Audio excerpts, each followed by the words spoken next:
Hi guys! Welcome back sa aking YouTube channel. I'm your REE Board Exam Buddy, Prince NF Cruz, and I'll be your lecturer for today's video.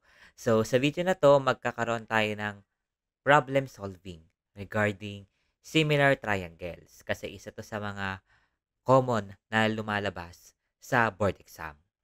So ayun. So mag-start na tayo. Sige. So a 20 feet light post cast a shadow 20 feet long. At the same time, a building nearby cast a shadow 20 feet long. How tall is the building?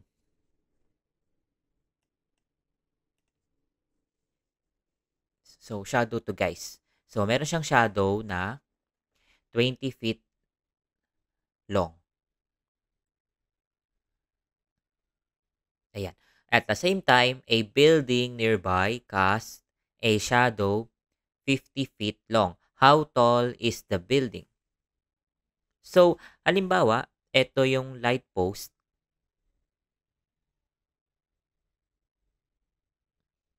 Ayan. So, nagka-cast daw siya ng shadow. So, parang ganyan, yung shadow. So, yung shadow, yung haba niya, so yung haba niyan ay 25 feet. Yung haba nung mismong light post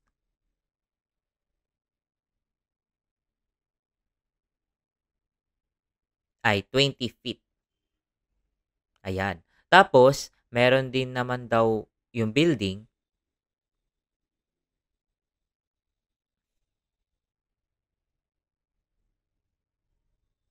Nagka-cast din daw siya ng shadow. So, sabihin natin, ito yung shadow niya, na 50 feet.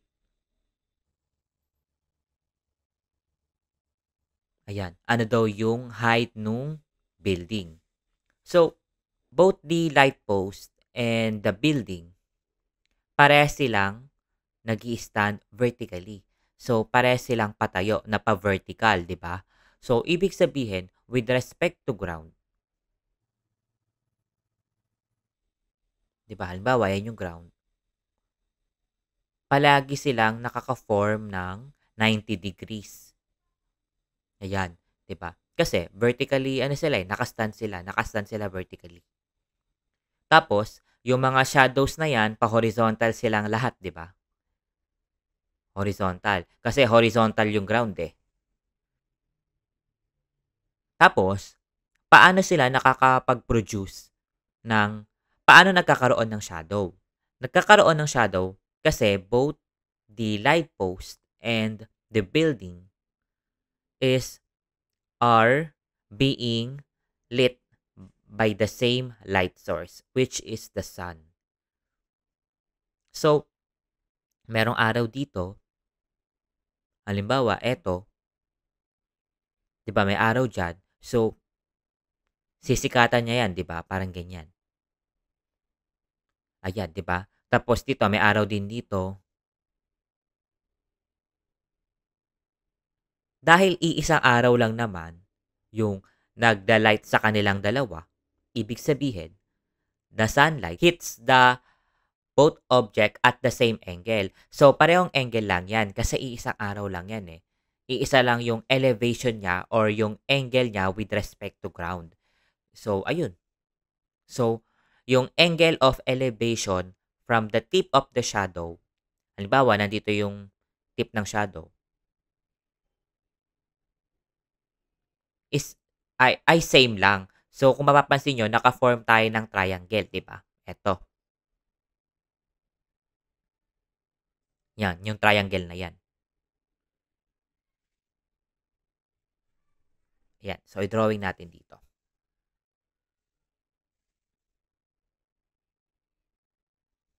Kung dahil pareho naman ng angle 'to, dito, tapos pareho din sila ng angle dito, pareho silang right angle, pareho na rin sila ng angle dito, 'di ba? Kasi kailangan mag-sum 'yan to 180 degrees, eh. So, kung equal 'to, equal 'to, equal 'to, ibig sabihin equal din 'tong pangatlo. So, dahil equal lahat ng angle, ng dalawang triangles na to, sila ay similar triangles. Kasi pareho sila ng angle lahat eh. So, sa similar triangles, balikan lang natin, pag ni-ratio natin yung sides na magkakatapat, equal sila sa ratio ng magkakatapat din. So, kung ibang side naman yung tinutukoy natin.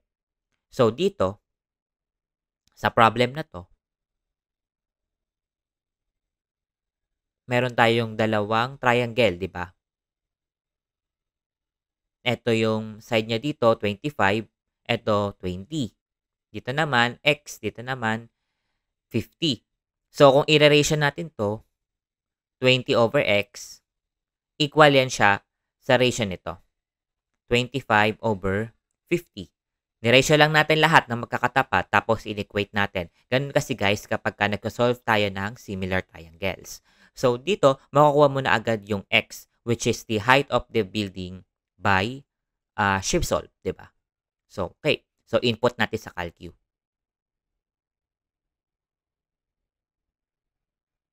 Yan. So, 40. So, x is equal to 40. Ibig sabihin, 40 feet yung height ng ating building. Okay, so yan. So next problem tayo in a triangle ABC o ayan, 90 degrees, an altitude P is drawn from C to the hypotenuse. Sige, so i-drawing muna natin. So meron tayong 90 degrees which is yung angle C.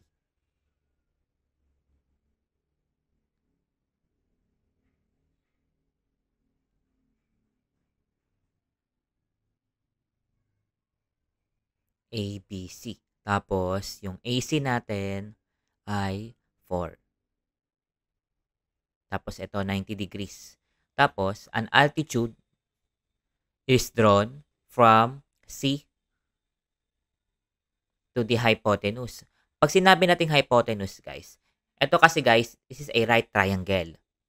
Bakit siya right triangle? Kasi meron tayong angle na 90 degrees. Sa right triangle, meron tayong tinatawag na hypotenuse.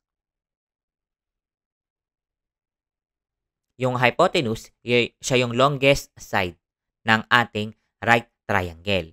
So, dahil siya yung longest side, dapat katapat niya lagi yung longest o yung largest angle. Eh, ano ba ang largest angle? Yung 90. Pagka kasi right triangle, guys, hindi ka na pwedeng magkaroon ng angle na mas mataas pa sa 90.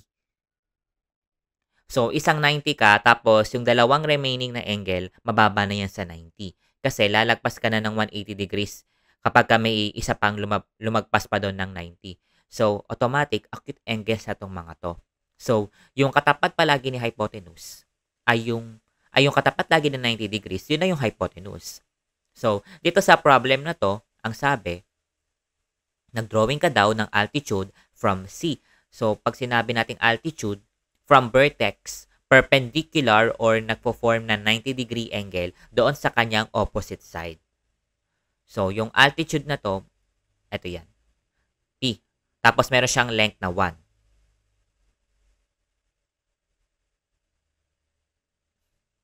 Ano na daw yung area ng triangle? So, meron tayong theory guys sa right triangle. So, in a right triangle, kapag nag-drawing ka ng altitude from the right angle doon sa hypotenuse, which is yun naman talaga yung pupuntahan niya kasi yung opposite nga ni right angle, yun yung hypotenuse, it divides the triangle into two. So, meron tayong dalawang triangle, di ba? Triangle number 1 and triangle number 2. And yung dalawang triangle na yun, yung dalawang smaller triangles, similar siya doon sa original triangle at sa isa't isa. So, similar. So, meron tayong tatlo bale, meron tayong isang malaki, dalawang maliit. Ayan. And yung tatlong triangle na yan ay similar sila sa isa't isa. Basta kapag nag-drawing ka daw ng altitude from the right angle to hypotenuse, automatic nakaka-create ka ng tatlong similar right triangles. So, hatiin natin to. 'Di ba yan yun? Yan yung dalawang smaller triangles. Eto 1 din 'to. Tapos dito, nandito yung right angle, so nandito siya. Tapos dito, nandito yung right angle.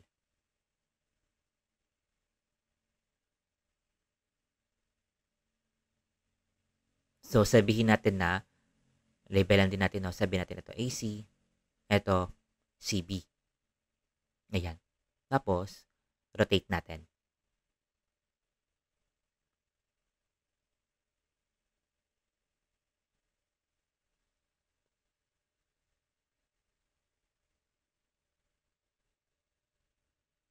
Yan. So, pulo similar yan guys lahat. Ngayon, kailangan nating mahanap yung area. Wait lang. Lagyan natin to ng, itong tatlong to ay similar triangles.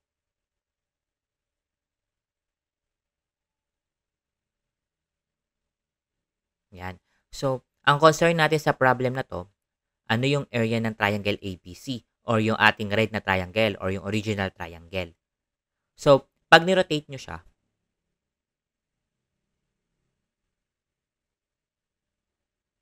ni-rotate natin ganyan. Diba? Ito yung height natin. Tapos ito yung base. Diba, ang area ng triangle ay 1/2 base times height. So, meron na tayong height na 1, binigay na yung altitude, kulang na lang tayo ng base. So, paano natin makukuha ngayon yung base?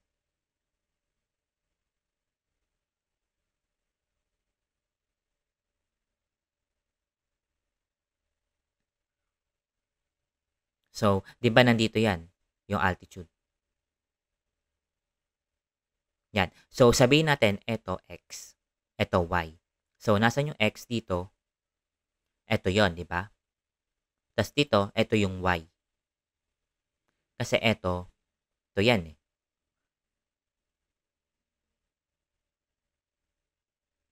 Yan. So, yan yung x and y. So, dito, ano yung area niya?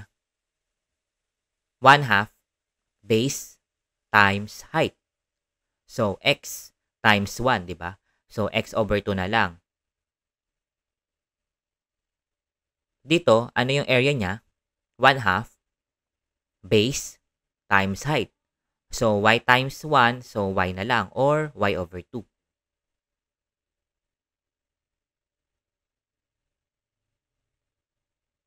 Diba? Meron tayong, sa similar triangles, pwede rin nating i-ratio yung dalawang sides, tapos i-relate natin sila sa ratio ng area. Pero, ang gagawin natin, yung sides, i-square natin.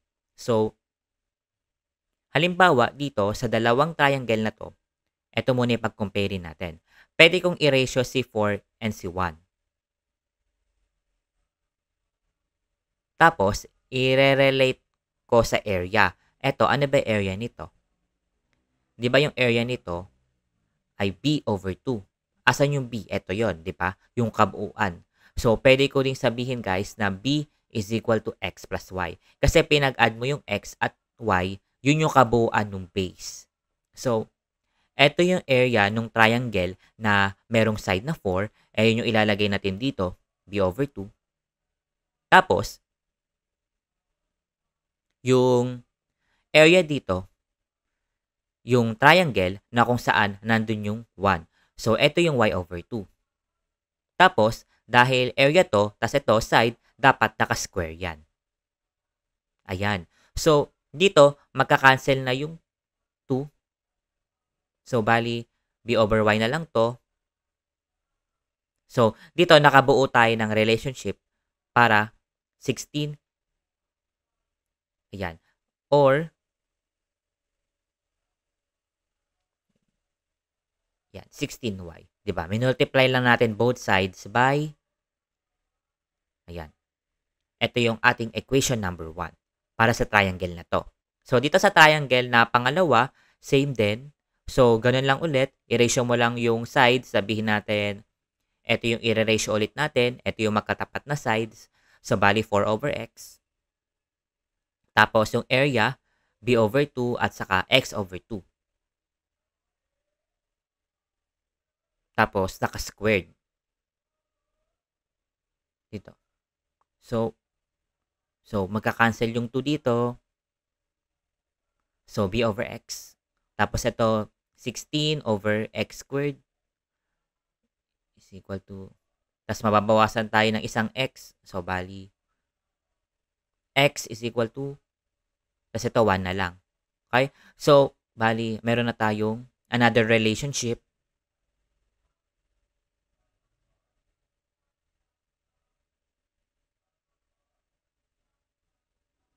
Ayan. So ayusin ulit natin, ano?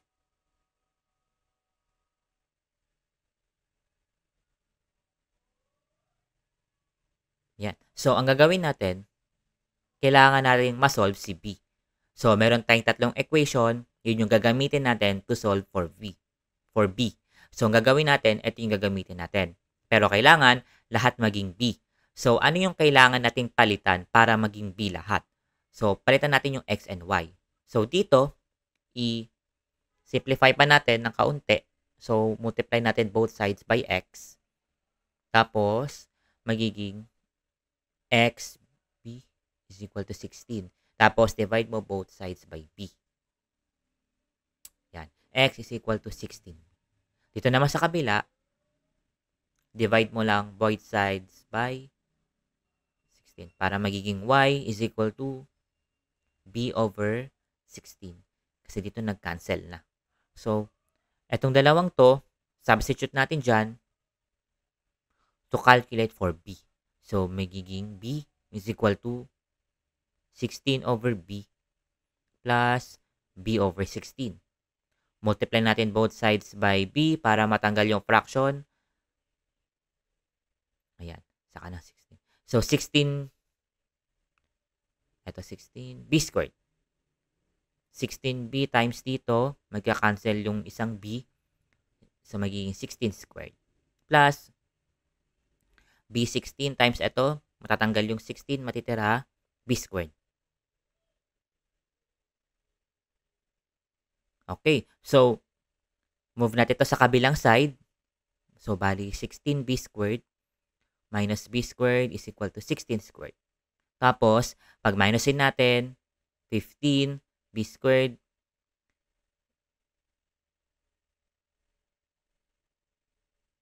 Ayan. So, divide mo both sides by, ayan. Tapos, square root natin both sides. Yan. So, ito yung B natin. 4.13. Ayan. Tapos, meron na tayong value ni B. At yung hinahanap natin, yung formula ng area, yung pinakamalaking triangle, yung ABC. So, substitute lang natin dito. 2.07. So, yun yung answer natin, si letter C. Yan. So, medyo mahaba itong problem na to, guys, no? So, pero sana na-absorb nyo, guys, and marami kayong natutunan sa video na to. And next video, mag-continue pa tayo mag-solve ng mga similar triangles. So, yun lang, guys. Huwag kakalimutang mag-like and subscribe and mag-comment na mga topics na gusto nyong i-discuss ko sa mga future videos. So, yun lang, guys. See you on the next video.